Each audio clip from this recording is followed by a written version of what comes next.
Bonjour, c'est Charles Montigny pour le Keb GPT Podcast, le podcast où on parle d'intelligence artificielle appliquée que du concret.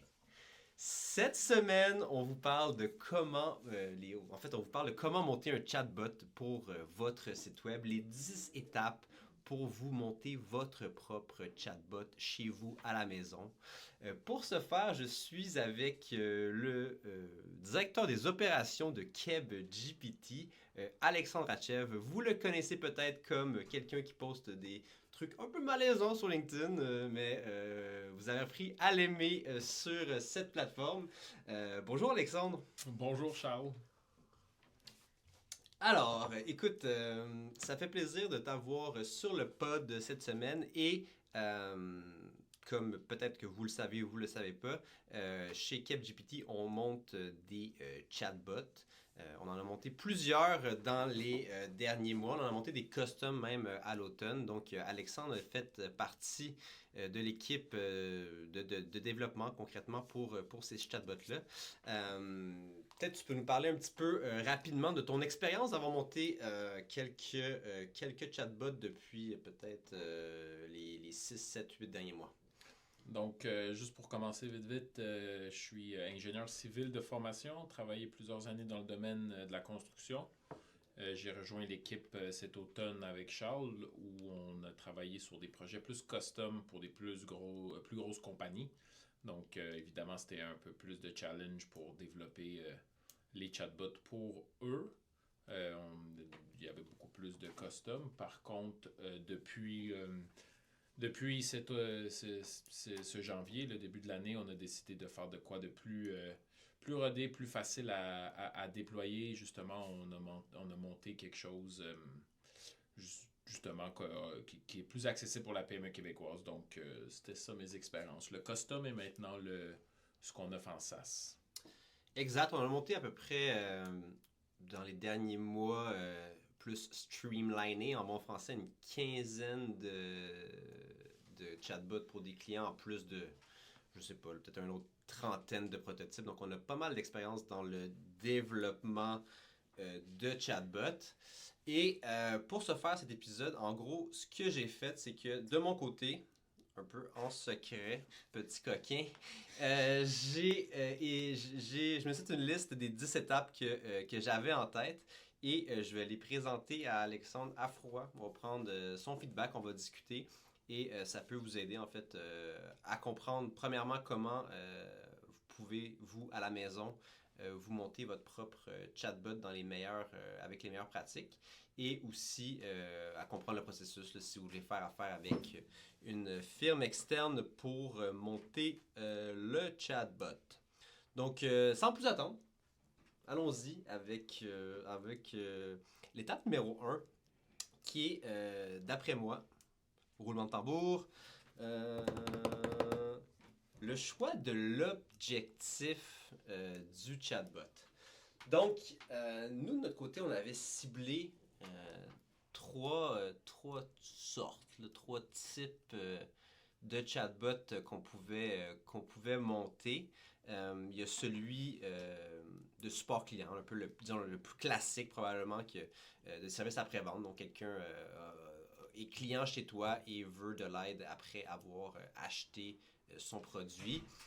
Sinon, celui d'expert interne là, qu'on appelle. Donc, l'idée et derrière ça, c'est de mettre toute ta documentation de ton entreprise dans le chatbot, dans sa base de connaissances, et qui peut aider en fait à plusieurs trucs. Là. Peut-être le onboarding des employés et potentiellement juste d'aider les employés à avoir accès à cette information-là.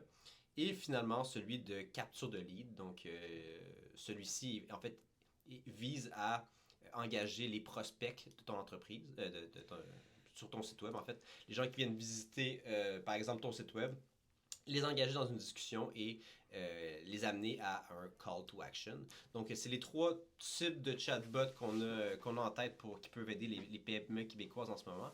Et évidemment, avant de se lancer, avant de se dire « Oh, on va faire un chatbot », ben choisis, derrière ces trois types de chatbots-là, il y a des objectifs d'affaires qui sont complètement différentes.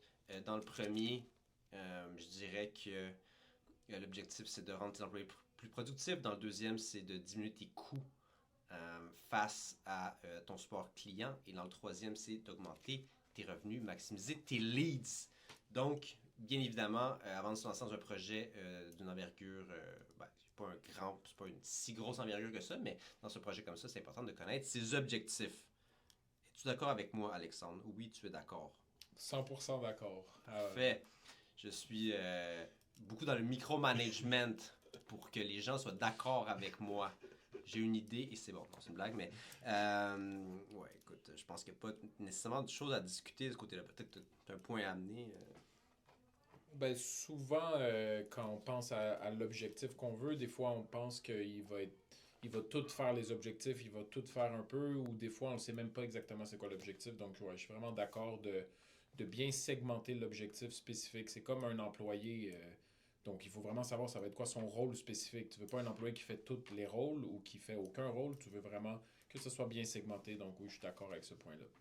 Merci. Merci d'être d'accord. Maintenant, numéro 2.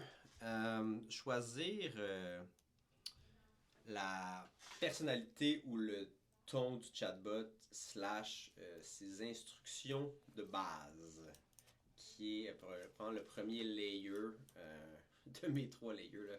Alexandre a dû vous entendre à peu près 50 millions de fois dans des rencontres avec des prospects et des clients quand j'explique les 3 layers.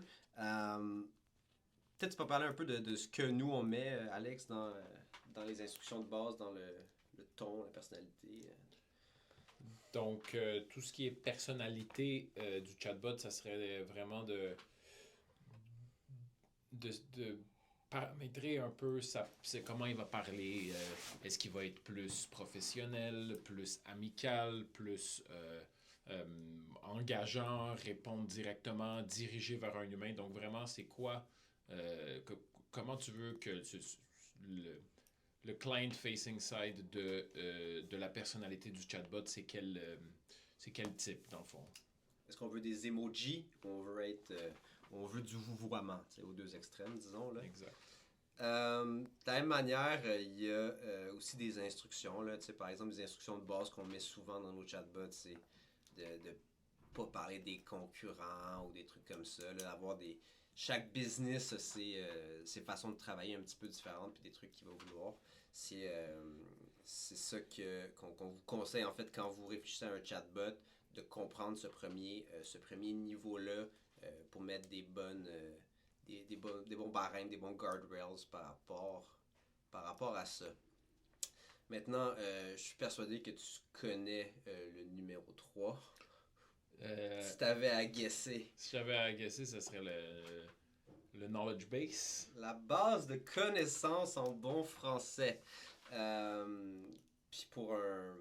Donc, la base de connaissances, c'est vraiment ce qui limite ce que le chatbot y sait. Donc, si vous vendez vous êtes, par exemple, un couvreur et vous faites des toits. Donc, tout ce que lui va savoir, c'est vos projets, vos services, le temps que ça prend, toute l'information que vous avez, dans le fond, sur faire des toits. Donc, si je vais sur le chatbot, puis je commence à y parler combien ça coûte un toit, c'est quoi les délais pour refaire un toit, etc., il va pouvoir me répondre. Mais si j'ai dit, c'est quoi la capitale de la France? Ben là, c'est pas dans son knowledge base. Paris. Bravo, Charles. Charles a un plus gros knowledge base que les chatbots qui sont paramétrés. Donc, on restreint vraiment leur connaissance à quelque chose de spécifique pour pas qu'ils sortent du scope de, justement, ce qu'on a parlé avant, son rôle. Effectivement. À la base, habituellement, on va prendre le site web du client. Donc, si vous commencez, ce qui peut être vraiment facile, c'est juste d'aller scraper en bon français votre site web. Habituellement, sur votre site web, vous avez déjà mis la majorité de l'information que vous voulez partager. Évidemment, on peut ajouter des documents, des PDF, des documents Word, autres. Et par contre, soyez certain que cette information-là peut être publique, parce que veut pas, l'idée c'est que c'est un chatbot avec lequel le monde peut discuter. Donc, Évidemment, que cette information-là, si vous ne voulez pas qu'elle sorte, ben, mettez-la pas sur votre chatbot, dans votre IA, de la même manière que vous ne la mettriez pas sur votre site web. Maintenant, d'autres conseils peut-être ou pro tips qu'on pourrait donner par rapport à la base de connaissances? Si jamais, si jamais le chatbot, il faut qu'il réfère aussi vers un URL ou quelque chose, et ça peut être également mis dans sa base de connaissances, le URL directement pour rediriger vers quelque part. Donc, tout ce que le chatbot doit savoir, ou si vous voulez le faire une action, mais il ne sait pas comment la faire parce que c'est pas dans sa base de connaissances, ça ne marchera pas. Donc, si tu lui dis réfère-les là dans ses instructions, par contre, sa knowledge base manque cette information-là, il y aura une contradiction. Donc, c'est vraiment important de bien nourrir cette base de connaissances. Exact. Puis aussi, un autre, peut-être un pro tips numéro 1 ici. Là. Le chatbot n'a pas pour objectif de remplacer tous vos blogs, tous vos trucs. T'sais, dans le fond, dans le meilleur des mondes, ça peut servir aussi de genre super moteur de recherche sur votre site web et de référer à certaines pages. Donc, à la place, vous pouvez ingurgiter évidemment tous vos cas d'études et vos blogs, mais de la même manière, il peut seulement, si quelqu'un pose une question par rapport à une question que vous avez déjà répondu dans votre blog, vous pouvez dire, vous pouvez demander au chatbot de donner une réponse très, très succincte, très courte, et avec le lien vers le blog complet. Donc, ça alimente aussi l'utilisation de votre site web et pas juste de tout régurgiter de cette manière-là. Maintenant, quatrième étape pour développer son chatbot IA, c'est les actions qu'il peut prendre. Donc, ce qui fait le tour de mes trois layers de mes chatbots IA. Donc, les actions qu'il peut prendre, aujourd'hui, les chatbots, grâce au LLM, sont capables de prendre n'importe quelle action qui peut être faite à travers une route d'API. Donc, c'est l'idée ici que, par exemple, ChatGPT, les plugins qui ont été ajoutés l'année dernière, c'est vraiment dans cette ordre d'idée-là. Donc, on peut aller faire des recherches sur le web, aller faire des appels sur une base de données, créer un billet. Par exemple, dans le cas du support client, on pourrait aller créer un billet pour que des humains derrière viennent répondre à la clientèle. Donc, plein de toutes sortes d'actions comme ça. Par exemple, nous, de notre côté, chez CapGPT avec Capture, bien évidemment, l'action principale, c'est d'aller capturer le lead dans un appel à l'action. Donc, ça peut être de prendre le courriel et le nom de la personne. Ça peut être d'aller proposer un courriel en échange d'un cas d'étude ou d'une inscription à la newsletter. Mais c'est important sans cette partie-là, c'est un peu fade comme outil et ça limite ses capacités. Est-ce que j'oublie quelque chose par rapport aux call to action? Aux actions qu'il peut prendre? Non, je pense que c'est parfait. Donc, encore une fois, dans la même lignée, faut que l'action soit reliée à son rôle. Donc, si son rôle, c'est d'être support client, ben faut qu'il puisse répondre aux questions. Et si jamais il n'est pas capable de répondre aux questions car c'est pas dans sa knowledge base, ben là, il va référer à un humain ou booker un rendez-vous à travers un autre CRM, etc. Donc, l'action qu'il doit prendre est vraiment pertinente et nécessaire pour vraiment faire une expérience utilisateur agréable avec un chatbot. Exact. Par la suite, l'étape numéro 5, elle se veut de choisir le modèle d'IA qu'on va utiliser pour notre chatbot intelligent. Donc, depuis le début, là, on vous parle ici de pas de chatbot de type arbre de décision, là, évidemment. Là, je pense pas qu'aujourd'hui, personne n'est intéressé de développer ce type de solution-là. On parle vraiment de chatbots qui sont bâtis sur les grands modèles de langage, donc à la ChatGPT, mais il en existe plusieurs autres. Donc, même en fait, au sein d'OpenAI, on peut aller pour un modèle plus petit plus rapide, mais moins intelligent, comme GPT 3.5 Turbo. Son gros avantage, par exemple, dans ce cas-ci, c'est qu'il est 30 fois moins cher que OpenAI, mais honnêtement, le coût que GPT-4, excuse-moi, effectivement, les deux sont chez OpenAI. Donc, il est 30 fois moins cher que GPT-4, il est plus rapide, mais il va donner des fois des réponses un petit peu moins intéressantes. Donc, oui, la différence de coût est énorme, mais on est plus dans les scènes qu'autre chose. Fait pour avoir, on préfère, en fait, nous, de notre côté, utiliser des modèles plus intelligents, comme ceux de GPT-4, GPT-4 Turbo. En tout cas, les plus récents, évidemment, on les teste tous. On a des réponses différentes, on a des films un petit peu différents. Donc, c'est important de tester ces modèles-là. Évidemment, il y a d'autres fournisseurs qu'OpenAI. Il y a Google qui a sorti des modèles intéressants. Et plus récemment, il y a Claude 3 qui est sorti de chez Anthropic, un peu moins connu du grand public. C'est un peu moins un nom household name, là, comme on dit, en Anthropic. Mais ils ont des modèles très, très bien et à tester parce que des modèles aussi rapides que GPT 3.5 au prix de GPT 3.5, mais qui tendent plus vers l'intelligence de GPT-4. Donc, c'est quelque chose que nous, on va tester et que, évidemment, on vous invite à tester aussi lorsque vous faites le développement de votre outil. Parce que c'est ça qui va venir, en fait, interagir de bien suivre les instructions, d'aller chercher l'information dans sa base de connaissances, d'être capable de faire les actions au bon moment. C'est vraiment le modèle qui vient mettre tout ça, toute la colle autour de ça. On a fait des tests en plus, Alex, des fois, il me semble que même des modèles plus récents, des fois, ils performaient moins bien qu'avec le prompt spécifique. Donc, aussi, j'imagine jouer avec les prompts là, pour. Oui, c'est important de bien adapter, encore une fois, à quoi sert ce chatbot, donc son rôle, ses actions, ses instructions, avec le modèle de IA qu'on choisit. Donc, si il connaît très, très, très peu de choses et il fait très, très peu d'actions, c'est pas si pire d'aller avec un moins intelligent parce qu'il ne va pas pouvoir se perdre ou être confus. Il va vraiment être limité dans ses informations. Mais dès qu'on monte un peu euh, dans la complexité, c'est mieux d'aller avec un modèle, pas nécessairement le plus récent, parce que des fois, les plus récents sont encore un peu en version bêta, mais un que ça fait assez longtemps qu'il est sorti, un bon modèle. Et juste pour revenir sur la question du coût qui est 30 fois plus élevé, ça peut quand même avoir un impact sur la façon qu'il répond. Et si jamais on n'a pas beaucoup de visiteurs sur le site web, donc ça vaut pas la peine de prendre le modèle moins cher, car le coût, la différence de coût est relativement faible. Mais si on a beaucoup de visiteurs sur le site web, encore une fois, prendre de meilleurs modèles va nous permettre de mieux interagir avec cette grande quantité de visiteurs.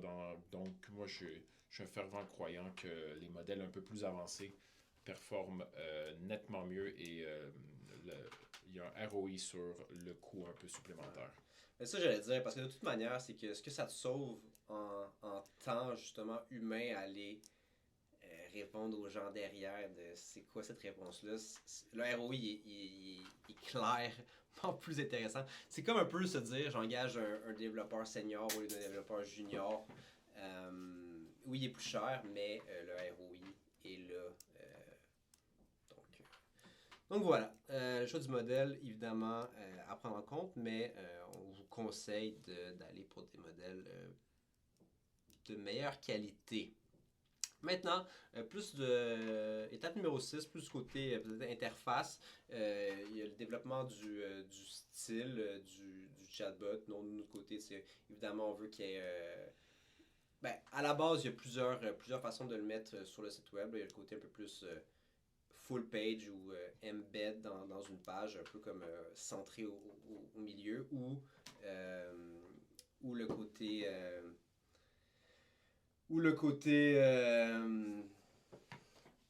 pop-up, un peu le widget qu'on voit en bas à droite avec les messages, des messages pop-up sur le côté. Donc, il va y avoir évidemment les couleurs qu'on veut utiliser, le font, les logos et tout. Quelque chose d'assez classique à ce niveau-là. Donc, ce serait l'étape ici numéro 6 de développer le style du chatbot. Une fois qu'on a tout ça, on sait à peu près où est-ce qu'on s'en va avec ça. Mais évidemment, il faut choisir en fait comment on le fait. Dans le passé, on a fait des projets custom, donc on part de zéro et on va le programmer de zéro. Quand on part de zéro, habituellement, on le programme de zéro. Ce qui est évidemment beaucoup plus coûteux qu'une solution un peu plus clé en main. À l'autre extrême du spectre, il y a des solutions comme AI Coaches ou BotPress qui nous permettent de créer des chatbots un peu par nous-mêmes avec des interfaces et tout. Donc, ça peut nous permettre de faire toutes les étapes qu'on vous a mentionnées précédemment. Et nous, mettons, chez CapGPT, on se positionne au centre dans le sens que on a créé une méthodologie qui nous permet de générer des chatbots très rapidement à coût vraiment réduit par rapport à du custom, mais c'est une solution totalement clé en main par rapport à le faire vous-même, soit custom ou même avec des outils low code, no code, des trucs comme ça. Quelque chose à rajouter, Non, c'est très clair à date.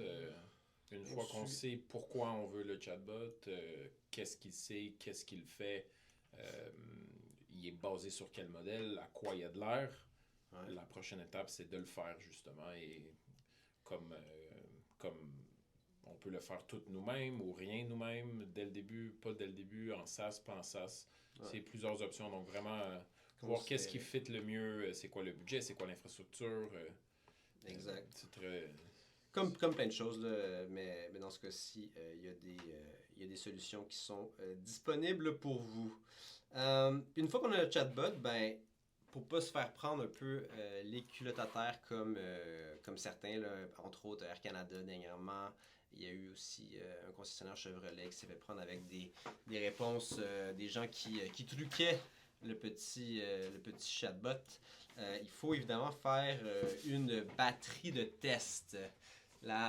On dit souvent la fameuse batterie de tests CapGPT parce que c'est pas quelque chose qu'on a vu beaucoup ailleurs, honnêtement.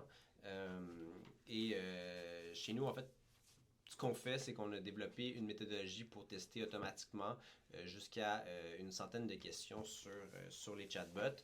On va leur poser des questions dans la base de connaissances. Donc, l'idée, c'est d'aller voir s'ils sont capables de répondre aux questions qu'ils devraient être capables de répondre. On va leur poser des questions hors base de connaissances, donc des trucs un peu aléatoires. Là. C'est quelle est la taille de la Lune, juste pour s'assurer qu'il ne répond pas et que les gens ne peuvent pas l'utiliser comme un chat GPT gratuit.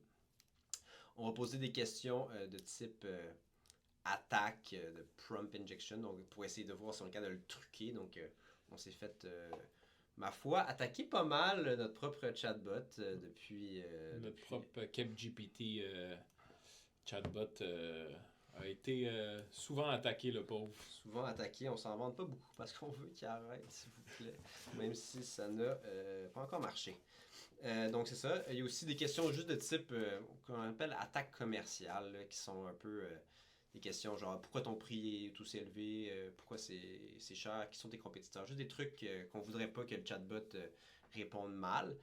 Et finalement... tout ce qui est inapproprié. Oui, c'est ça. Qu'on veut vraiment, si quelqu'un l'insulte ou dit quelque chose d'inapproprié, on veut vraiment que ça retourne à un ton neutre et que ça répète pas pour pas qu'il y ait de risque que ça fasse un scandale ou quoi que ce soit. Donc, si quelqu'un il dit quelque chose qui est jugé inapproprié, il y a vraiment... faut que le chatbot ait un comportement spécifique qui est de rester neutre à ça. Exact. Donc, de notre côté, on va faire une batterie de tests d'à peu près une centaine de tests qu'on envoie, de questions, ce qu'on envoie à nos clients qui peuvent aussi que nous, on fait une revue dessus, on envoie aux clients pour la revue également.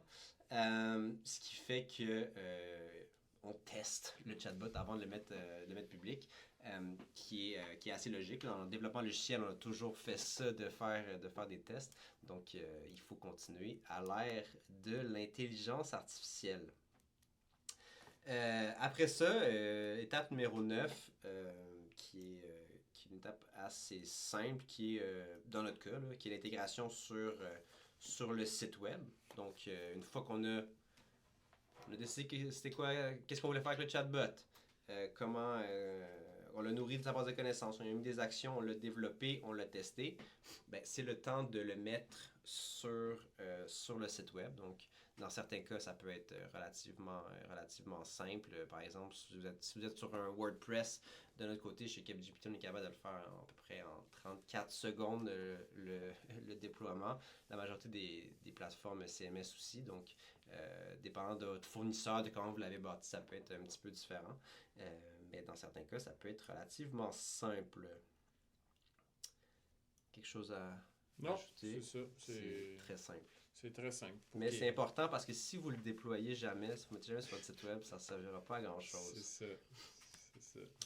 Et finalement, la dernière étape, qui est une étape de surveillance, de monitoring en bon français, qui est l'idée, en fait, qu'une fois que ton chatbot est live sur ton site web, ben, tu peux continuer à suivre, en fait, les interactions que les gens ont pour t'assurer que tu n'as pas oublié quelque chose. Donc, ben, premièrement, ça peut être sans voir, même en le testant bien et tout, il y a peut-être des gens qui ont posé des questions qui sont différentes de ce que tu anticipais. Donc, la base de connaissances peut être mise à jour de ce côté-là. Tu peux voir aussi, ben, juste en général, c'est quoi les questions que les gens posent, c'est quoi les sujets qui sont posés.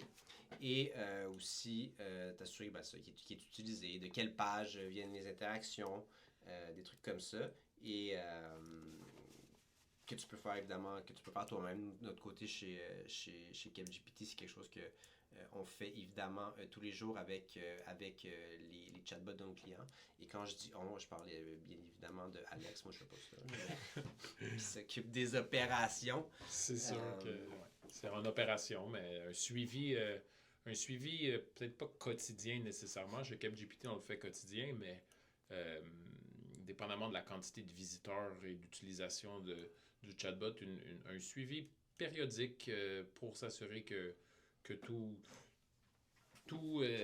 se comporte comme prévu, qu'il répond les bonnes choses, que par exemple vous avez changé un service dans votre site web, vous avez oublié de le changer dans sa base de connaissances, vous vendiez service X, mais là vous ne faites plus le service X, ou le service X maintenant est plus cher ou plus compliqué ou plus long, puis vous avez oublié de faire ça, ben c'est important de faire quand même un suivi et de bien updater que ce soit sa base de connaissances, les instructions, les call to action par exemple, si jamais, juste s'assurer qu'il se comporte bien et de updater toutes les étapes qu'on a dit à date.